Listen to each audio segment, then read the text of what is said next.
বন্ধুরা, নিয়তির রান্নাঘরে আপনাদের স্বাগত। আজকে আমি বানাবো ইলিশ মাছ ভাপা। প্রথমে মাছগুলোকে আমি ধুয়ে নিয়ে কড়াইতে নিয়ে নিয়েছি। দেখুন মাছগুলো পুরো টাটকা, একদম ফ্রেশ। তবে কিছু মশলা বানিয়ে নেব। সাদা সর্ষে, কালো সর্ষে, পোস্ত, যে যেমন ঝাল খান সেই অনুযায়ী লঙ্কা দেবেন। আর দেব একটু নুন, বেশি নয়, একটু নুন দেব, কারণ সর্ষেটা বাটলে একটু নুন দিয়ে বাটলে তেতো হয় না। সে যদি আপনার শিলে বাটেন বা মিক্সারে গ্রাইন্ড করেন, যাই করুন, তেতো হয় না। তারপরে মাছের মধ্যে আমি মশলাটাকে দিয়ে হলুদ, স্বাদ মতো নুন আর কাচ্চিঘানি সর্ষের তেল দেব, একটু বেশি করেই দেব। তারপর ভালো করে মাছটাকে আমি মেখে নেব।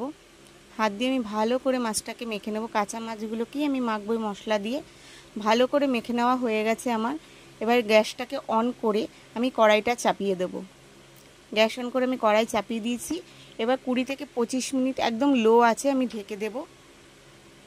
ঢাকনা দেওয়া হয়ে গেছে। দেখুন আমার মাছ কমপ্লিট পুরো রান্না।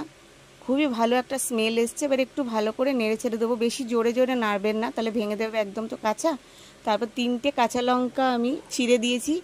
আর কাচ্চিঘানি সর্ষের তেল আমি এর মধ্যে একটু দিয়ে দিয়েছি। যে ঝাঁসটা উঠবে ওটাই অনেক ভালো লাগে। ভালো লাগলে লাইক, শেয়ার, কমেন্ট করবেন। পেজটিকে ফলো করে আমার পাশে থাকবেন।